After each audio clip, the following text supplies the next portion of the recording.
हमारे इस channel DJ Balkrishna entertainment official को लाल बटन दबाकर सब्सक्राइब करें और साथ में घंटी के निशान को दबाना ना भूलें ताकि सभी नए ऑडियो वीडियो आप तक तुरंत पहुंचे, बिल्कुल मुफ्त।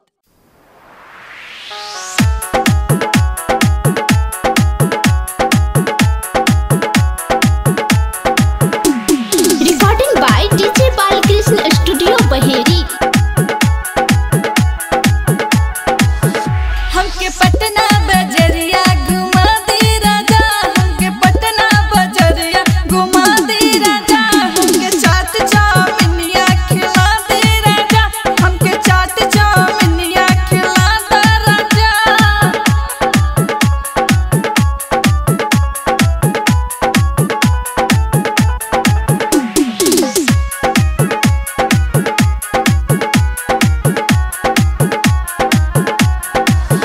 तू कहता लंदन घुमा दी हो, तू कहता पेरिस घुमा दी हो।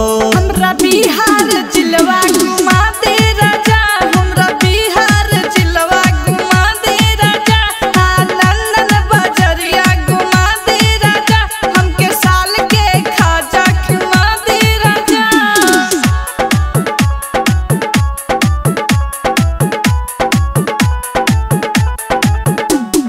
Music by DJ Balkrishna.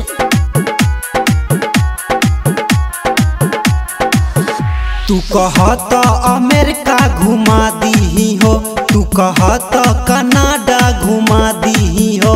अपना देशवा के सैर करा दे राजा, अपना देशवा के सैर करा दे राजा, ना बहदा बजरिया घुमा दे राजा, ना बहदा के नथिया दिलवा दे राजा।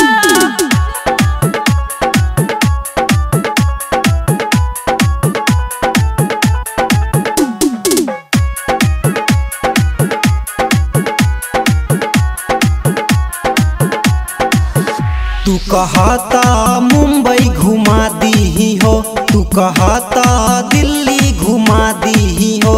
नहीं शहर के हवा अच्छा राजा, नहीं शहर के हवा अच्छा राजा, हाँ जम्मू बजरिया घुमा दे राजा, हमके चाट चाउमीनिया खिला दे राजा।